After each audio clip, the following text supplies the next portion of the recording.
Bismillahirrahmanirrahim. Assalamualaikum warahmatullahi wabarakatuh. Alhamdulillah wassalatu wassalam ala habibina wa syafi'ina rasulillah wa ala alihi wa sahbihi wa man walah wattaba'a hudah wa ba'd. Allahumma akhrijna min dhulumatil wahm wa akrimna binuril fahm waftah alayna bima'rifatil ilm wa sahil akhlaqana bil hilm waj'alna mimman yastami'una al-qawl fayattabi'una ahsana. Subhanaka la ilma lana illa ma 'allamtana innaka antal alimul hakim. Wala haula wala quwata illa billahil aliyyil azim. Allahumma 'allimna ma yanfa'una wa zidna ilma wa ba'd. Terakhir kita menulis hadis yang diriwayatkan oleh Imam Bukhari, hadis sahih. Bagaimana bunyi hadisnya? Uritun qala Rasulullah sallallahu alaihi wasallam uritun nara fa idza aktsaru ahliha an-nisa. Ini hadis ini penting nok buat masa depan rumah tangga kamu. Dengerin nih. Nabi sallallahu alaihi wasallam bersabda uritun nara. Apa itu artinya?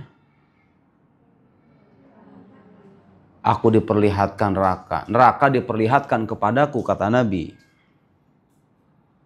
Nah, neraka diperlihatkan kepada Nabi sallallahu alaihi wasallam. Itu sebagai bukti bahwa Nabi itu diberitahu sejumlah hal gaib oleh Allah Subhanahu wa taala. Kita tahu isi neraka enggak? Enggak tahu. Tapi Nabi menerima wahyu sangat mungkin dan tidak mustahil Nabi diberitahukan hal-hal yang gaib oleh Allah Subhanahu wa taala. Diperlihatkan neraka kepada Nabi. Bagaimana isi neraka itu?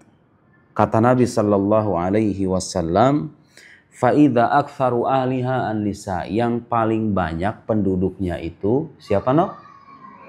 Perempuan. Mau jadi bagi mereka mau? Gak mau. Kalau gak mau dengerin ini nasihat Nabi nih. Kalau gak mau menjadi bagian perempuan yang mayoritas menduduki neraka itu, dengerin nasihat Nabi ini. Kenapa kok bisa? Nih Nabi baru ngasih alasan nih. Kan gak mungkin orang masuk neraka karena jenis kelamin doang, ya kan? Gak adil dong, ya kan? Kalau misalnya perempuan, hanya karena dia perempuan jadi banyak masuk neraka. Enggak, Nabi ngasih alasannya. Yakfurna, mereka itu senantiasa ingkar. Qila, dikatakan kepada Nabi. Maksudnya ada yang nanya kepada Nabi. Ayakfurna billah, maksudnya mereka mengingkari Allah. Apakah para perempuan itu mengingkari Allah? Maksudnya kafir, tidak beragama begitu? Jawaban Nabi tahu apa? Qala yakfurnal ashir. Bukan mengingkari Allah, kata Nabi, yang menyebabkan mereka masuk neraka itu. Kalau yang ingkar sama Allah udah pasti masuk neraka, ya kan? Ini perempuan dilukiskan oleh Nabi senantiasa mengingkari. Tapi mengingkari apa? Yakfurna billah, mengingkari Allah. Jawaban Nabi apa? Yakfurnal ashir, mengingkari kebaikan suami. Ancamannya. Saya mau nanya nok, terjadi nggak kasus rumah tangga di luar sana? Suami sudah mengerahkan upaya, berusaha, suami sudah berbuat baik. Kadang-kadang masalah perempuan itu apa? Mengingat dengan kejadian buruknya doang, ya kan? Yang pahit-pahitnya doang gitu lah yang diingat, paham nggak? Terus nyakitin suaminya. Kamu nggak pernah ngasih nafkah aku? Padahal rumah tangga 10 tahun. Gak sempat ngasih nafkah 1 bulan. Yang diingat apanya coba? 1 bulannya doang. Sisanya itu yang 9 tahun sekian bulan itu lewat semuanya. Ya kan? Bilangnya apa? Gak pernah.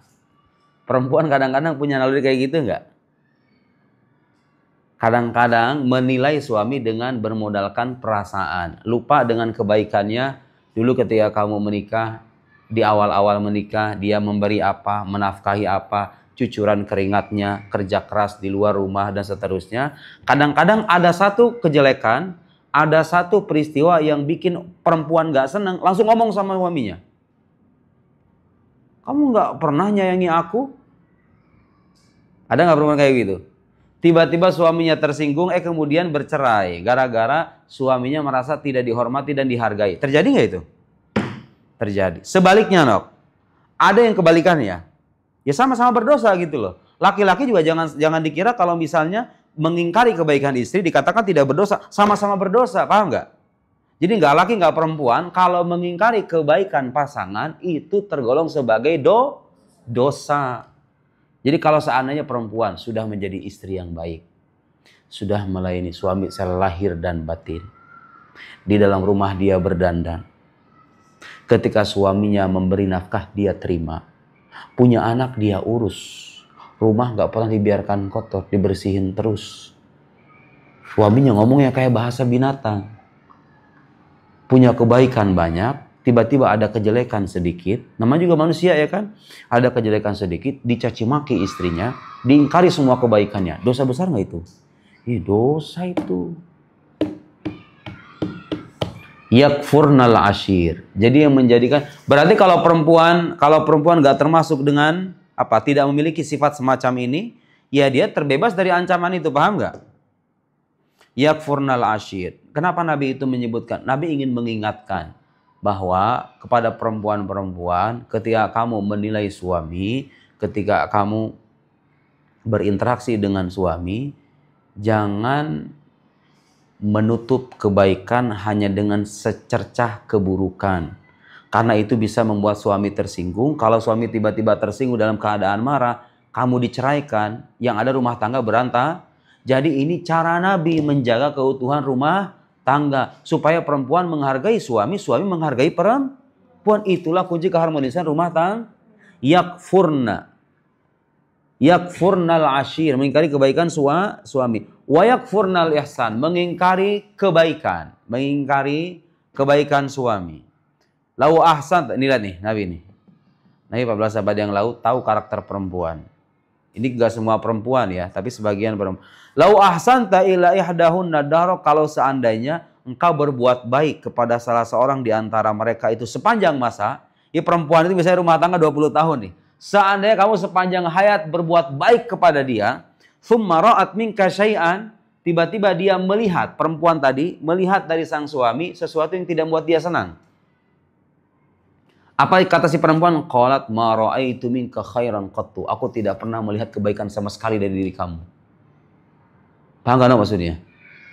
Perempuan yang dikatakan oleh Nabi menghuni neraka itu punya karakter tidak bersyukur kepada suami, tidak menghargai suami. Seandainya itu perempuan dikasih kebaikan oleh suaminya sepanjang masa, tiba-tiba ngelihat ada satu kejelekan sekali gitu misalnya, perempuan itu bilang, aku tidak pernah melihat kebaikan dari diri kamu sama sekali. Paham nggak? Diingkari gitu loh, paham nggak? Rumah tangga 25 tahun. Ada kejelekan sedikit, nggak setoran uang bulanan ke istri. Paham nggak maksudnya? Karena kepakai kebutuhan suami, tapi nggak bilang sama istri, kamu kok jadi suami pelit amat sih? Padahal selama bertahun-tahun itu, nggak pernah dia nggak dinafkahi.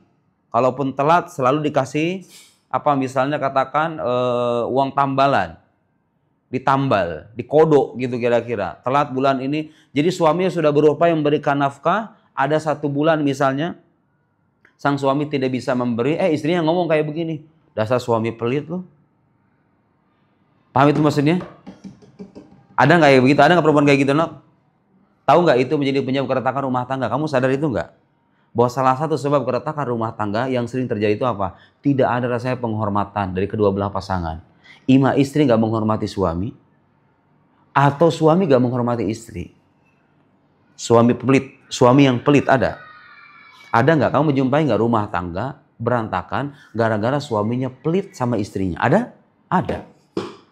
Sebaliknya, ada rumah tangga yang berantakan gara-gara istrinya itu terlalu offset gitu loh, melampaui batas haknya. Istri itu kan tugasnya menerima pemberian suami, ya kan? Tapi kan ada tipe-tipe istri yang dia nggak cuma mau menerima, tapi dia ingin mengeksploitasi semua uang suami. Ada nggak? Akhirnya terjadi apa coba? Ya terjadi keretakan juga. Yang benar gimana, Nok? Dengerin nih. Kamu rumah tangga nanti, dengerin omongan saya. Nanti kamu rumah tangga, Nok, yang perempuan, yang laki-laki. Cara terbaik mengatur keuangan rumah tangga supaya tidak ada yang tersinggung tuh begini. Kamu punya penghasilan misalnya 20 juta sebulan. Misal ini mah ya, 20 juta sebulan. Kamu ini statusnya sebagai suami. Wajib hukumnya nafkahi istri? Wajib. Yang pokok-pokok udah nggak usah ditanya. Makan, minum, tempat tinggal, itu wajib semuanya. Ya, uang belanja misalnya, uang skincare. Wajib. Kamu harus membelikan. Pakaian, istri punya pakaian. Pakaian itu aja, ya beliin, jangan pelit. Salah satu biang keretakan rumah tangga itu adalah suami yang pelit. Kalau misalnya masih jadi orang pelit, jangan jadi suami deh. Ya kan? Karena bagaimanapun nanti dia itu akan menafkahi banyak orang. Anaknya, istrinya, ya kan? Mending kalau anak satu doang. Kalau anak ketiga, suami tipe-tipe laki-laki yang pelit kalau bisa jangan nikah dulu. Menjadi malapetaka bagi rumah tangga, ya enggak? Nanti kamu dapat uang nih ya, ada bagian buat istri. Paham? Bagian buat istri. Ada bagian buat kamu. Nah istri ini, kalau udah menyangkut bagian suami, jangan mengganggu-gugat, paham nggak? Jadi nggak benar kalau dibilang semua uang suami adalah uang istri. Itu nggak benar. Yang benar adalah bagian yang diberikan oleh suami kepada istri itu mutlak menjadi hak milik istri. Saya sebagai suami harus izin dulu sama kamu, ngerti nggak? Seandainya misalnya ini istri saya kasih uang. Katakan 5 juta. Ini yang 5 juta ini nggak boleh diganggu-gugat sama saya. Karena itu jadi hak miliknya, paham nggak? Tapi ada bagian uang saya, katakan misalnya 3 juta. Ya, 3 juta ini nggak bisa diambil oleh istri sembarangan. Harus izin sama saya dulu, karena ini bagian saya, ngerti nggak? Ada bagian buat istri, dan kamu juga jangan hawak. Tahu hawak nggak? Hawak pengen diambil semuanya. Nggak boleh, itu ada kejadian kayak begitu. Jadi suaminya tidak memiliki bagian begitu, istrinya kemudian mengeksploitasi semuanya. Akhirnya yang terjadi, saya pernah tuh dengar kisah suaminya itu ngasih ke saudaranya dengan uang saku dia gitu, ngerti nggak? Sang istri kemudian marah-marah, kamu kok nggak bilang dulu sama aku? Seolah-olah itu uang yang dikasih itu adalah uang dia sendiri, paham nggak? Karena mungkin dia punya mindset bahwa uang suami adalah uang istri, paham nggak? Nggak benar. Yang benar adalah yang milik bagian istri itu adalah uang yang diberikan oleh suami untuk bagian istri. Termasuk uang kamu yang hasil usaha kamu sendiri, paham nggak? Seandainya kamu bisnis nih, jualan online, punya keuntungan, itu boleh nggak suami ngambil uang kamu? Nggak boleh kecuali izin atas keriduan istri, paham nggak? Termasuk uang yang dikasih sama suami, itu nggak bisa digugat oleh suami. Saya punya bagian, nggak bisa digugat oleh istri saya. Kemudian ada bagian lain, nanti itu buat orang tua. Jangan kamu nganggap bahwa ketika rumah tangga hubungan sama orang tua itu putus. Ada orang-orang yang punya pandangan, ada tipe-tipe perempuan di luar sana itu yang ketika suaminya ngasih itu cemburu. Cemburu sama mertuanya, paham nggak? Kok dia dikasih, aku nggak dikasih? Padahal dia kasih juga. Coba tuh bayangin. Udah dikasih ngomongnya apa? Nggak di yakfurnal ashir. Kufur atau ingkar terhadap kebaikan suami. Yang benar bagaimana? Biarkan suami itu menunaikan kewajibannya birrul walidain. Menunaikan berbakti sama orang. Kamu juga sama nih. Sebagai suami kamu itu nggak berhak menghalang-halangi kamu untuk berbakti sama orang tua kamu. Kalau kamu pengen ngasih duit sama orang tua kamu, duitnya dari mana? Bukan dong. Dari bagian yang kamu dapat itu. Ngerti nggak? Paham nggak? Kamu kan kasih duit sama 5 juta nih. Pengen ngasih sama ibu bapak kamu. Ya dari situ. Nah suami juga kalau mau ngasih ke orang tua, ngambil dari bagiannya, ngerti gak? Jangan ngambil dari lemari istri. Dengan alasan aku pengen ngasih ke orang tua aku. Diambil duit istrinya, dikasih ke ibunya atau ke bapaknya. Benar atau salah itu? Lihat, pembagian semacam ini adil. Dengan cara begini, suami bisa menunaikan tugasnya sebagai kepala rumah tangga, ya kan? Istri mendapatkan haknya tanpa dizolimi, ya enggak? Kemudian suami juga bisa menunaikan birrul walidain, berbakti kepada orang tua. Tiba-tiba misalnya dia punya hajat, dia punya kebutuhan dan lain-lain, istri tidak akan merasa terganggu dengan keuangannya, ya enggak? Karena dia sudah mendapat jatah khusus, paham enggak? Itu cara pembagian keuangan yang bagus tuh begitu. Ada bagian buat suami, ada bagian buat istri. Nanti kalau salah satu di antara keduanya ingin memberi ke yang lain, ke orang tua, ke paman, ke bibi, ke ponakan. Dari mana diambilnya? Istri dari uang istri, suami dari uang suami. Kalau bisa, ada uang bersama yang ditabung. Buat apa? Masa depan, khawatir nanti anak sakit, atau kamu misalnya tiba-tiba terjatuh sakit keras, belum punya BPJS, ya kan? Mengantisipasi daripada ngutang ke orang lain, mending kita nabung uang sendiri. Paham nggak? Tuh, paham nggak, Nok? Paham nggak pembagian keuangan yang benar? Bilangin sama suami, ini ada rekamannya. Nanti disetel. Cara membaginya begitu.